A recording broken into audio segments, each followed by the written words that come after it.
श्री नीलकंठेश्वर कुरुहीन शेट्टी बहुउद्देशीय सेवाभावी संस्था सोलापूर यांच्यातर्फे आयोजित भव्य जलकुंभ मिरवणूक व श्री नीलकंठेश्वर जलाभिषेक महोत्सव आज मंगळवार दिनांक 25 ऑगस्ट 2026 रोजी भक्तिमय वातावरणात उत्साहात संपन्न झाला। सकाळी दत्तनगर येथील श्री शिवमाहेश्वरी देवी मंदिरात विधिवत पूजा करून मंदिरापासून जलकुंभ मिरवणुकीस प्रारंभ झाला। भाविक महिला मंडळ, सेवाभावी कार्यकर्ते तसेच नागरिक मोठ्या संख्येने या मिरवणुकीत सहभागी झाले। भक्तिमय जयघोष, पारंपरिक वातावरण आणि श्रद्धेने सहभागी झालेल्या भाविकांमुळे परिसरात उत्साहाचे वातावरण निर्माण झाले होते। या जलकुंभ मिरवणुकीत गजराजाची आकर्षक बेंडाधी पाहण्यात मिळाली। मिरवणुकीनंतर श्री नीलकंठेश्वरांचा जलाभिषेक विधिवत करण्यात आला।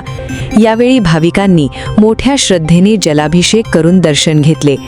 या पवित्र सोहळ्यास संस्थेचे मार्गदर्शक डॉक्टर नागेश कामुर्थी, कार्याध्यक्ष प्रभाकर मादगुंडी, अध्यक्ष विलास दत्तात्रय गडगी, उपाध्यक्ष राजू मादगुंडी, सेक्रेटरी रघुनाथ केंचगुंडी, सहसेक्रेटरी आनंद जोगी, खजिनदार सचिन मादगुंडी तसेच सल्लागार व संपर्क प्रमुख उपस्थित होते।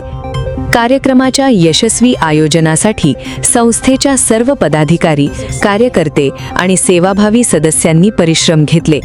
भाविकांच्या उत्स्फूर्त सहभागामुळे जलाभिषेक महोत्सवाला विशेष धार्मिक आणि भक्तिमय स्वरूप प्राप्त झाले।